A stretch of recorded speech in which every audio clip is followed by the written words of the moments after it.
हाय दोस्तों, आप सब लोगों में से बहुत सारे लोग ऐसे होंगे जिन्होंने ललन टॉप के वीडियो को देखा होगा, जो कि जिसमें कि डॉक्टर विश्वरूप और परमजीत और एक और कोई इंटरनेट का एक्सप्लोरर था, उसको उनके साथ 3-4 लोगों ने मिलकर के ये इंटरव्यू किया। और जब मैंने इस इंटरव्यू को देखा तो मुझे एक चीज़ बहुत गलत लगी इसके अंदर कि इस इंटरव्यू में 3 लोग मिलके एक आदमी पे वार किए जा रहे थे। मतलब उसको गलत साबित करने की पूरी कोशिश की जा रही थी। लेकिन पूरे इंटरव्यू में आपने एक चीज़ देखा होगा कि डॉक्टर विश्वरूप जो हैं वो बहुत ही पेशेंस और बहुत ही सरलता से हर प्रश्न का उत्तर दे रहे थे। तो मुझे एक चीज़ थोड़ा अटपटा लगा कि क्या ये साजिश थी या क्या था, ये क्यों ऐसा किया गया, मुझे कोई क्लू नहीं है इसका। एनीवेज़, जो भी उनके नेगेटिव थिंकर हैं, जो विश्वरूप जी के ऊपर उनको फ्रॉड बोलते हैं और उनको बोलते हैं कि ये डिग्री होल्डर नहीं है तो इनको किसी चीज़ की नॉलेज नहीं है। तो जो भी लोग ऐसा बोलते हैं उनके लिए एक जवाब है। आप लोग पढ़े लिखे लोग हैं, आप लोगों को इंटरनेट एक्सप्लोर करना आता है, तो इंटरनेट पे जा कर के सर्च कीजिए कि इतने बड़े बड़े लोग, जिन लोगों ने इन्वेंशंस की है, साइंटिस्ट हैं इतने बड़े बड़े, उन्होंने कोई भी उनके पीछे कोई डिग्री नहीं है। कुछ तो ड्रॉप आउट हैं स्कूल के, कुछ सेकेंडरी पढ़े हैं, किसी ने 2 साल की स्टडी की है यूनिवर्सिटी की, दैट्स इट। कोई डिग्री नहीं है किसी स्पेसिफिक फील्ड के अंदर, उनकी कोई डिग्री नहीं है, लेकिन दे आर इन्वेंटर्स। और आज जो लोग अपने आप को डिग्री होल्डर बता रहे हैं वो उन्हीं की पढ़ाई हुई किताबों को पढ़ करके अपने आप को डिग्री होल्डर बोल रहे हैं।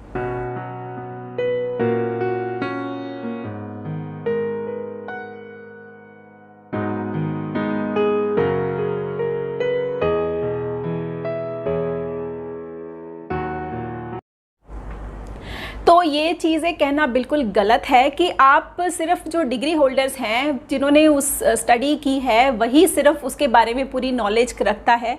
ऐसा कुछ नहीं है। डॉक्टर्स लोग पढ़ते हैं, उनको मेडिसिन पढ़ाया जाता है, तो न्यूट्रिशनिस्ट को फूड पढ़ाया जाता है कि जो फूड है वो आपकी बॉडी में दवाई का काम कैसे करेगी, दैट्स इट। और मैं बहुत क्लियर कर दूं कि yes, doctor Vishwaroop is not a doctor, he is not a doctor. मैं खुद अपने मुंह से बोल रही हूँ, वो डॉक्टर नहीं है। वो किसी हॉस्पिटल में बैठ कर के इंजेक्शंस या दवाइयाँ किसी को प्रिस्क्राइब नहीं करते हैं। वो फूड हीलर हैं, जो कि फूड से, खाने से, जो आपकी डेली की डाइट है उसी को ठीक करके किस तरीके से आपको उसको अपनी लाइफ में लाना है और अपनी लाइफ को ठीक करना है।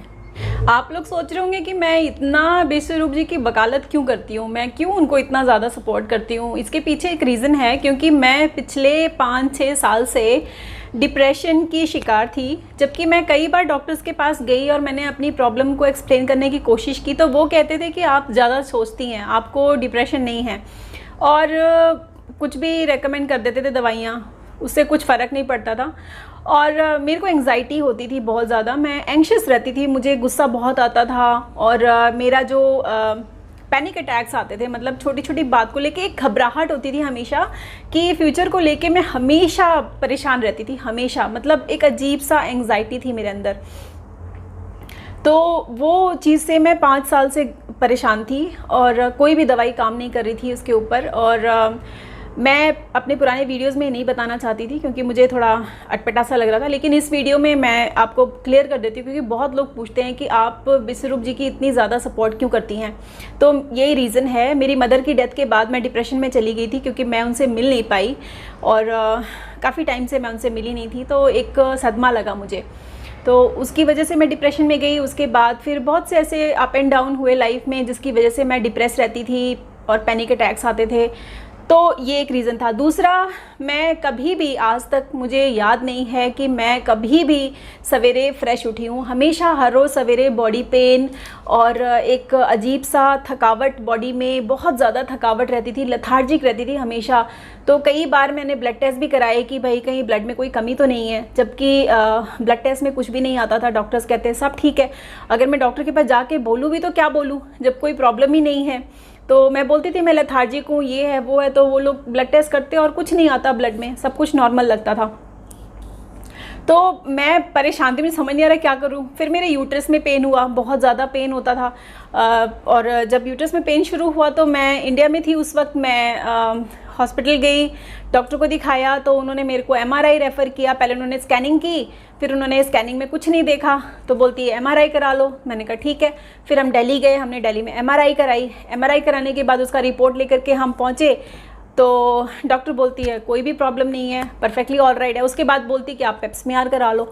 तो मतलब एक के बाद एक, क्योंकि कुछ निकल नहीं रहा था और दर्द हो रहा था, तो वो एक के बाद एक रेफ़र कर रहे थे, ये करो वो करो।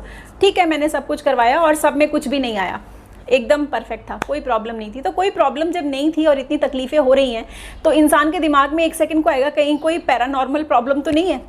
तो उस बीच में मैंने मनु भाई जी का वीडियो देखा था शनि धाम का, जो दिल्ली में है, और मुझे मौका मिलेगा तो मैं एक बार जाऊंगी ज़रूर। मेरी बड़ी इच्छा है एक बार जाने की। तो हमने डिसाइड किया कि हम वहाँ जाएंगे। और उस बीच में ये कोरोना का प्रकोप शुरू हो गया और मैं परेशान थी ही। और सिंगापुर से गई थी सिंगापुर से गई थी अमेरिका।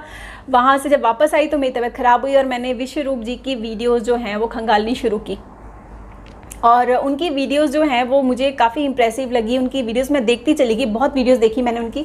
और उसके बाद मैंने डिसाइड किया कि मैं इनका डाइट स्टार्ट करूँगी। और उनका डाइट मैंने स्टार्ट किया। उनका डाइट मैं और मेरे हस्बैंड दोनों फॉलो करते हैं, शिद्दत से फॉलो करते हैं। डेली मॉर्निंग में हम फ्रूट लेते हैं, फ्रूट हम कभी मिस नहीं करते। लंच में हम सैलड लेते हैं पहले, वो हम कभी मिस नहीं करते।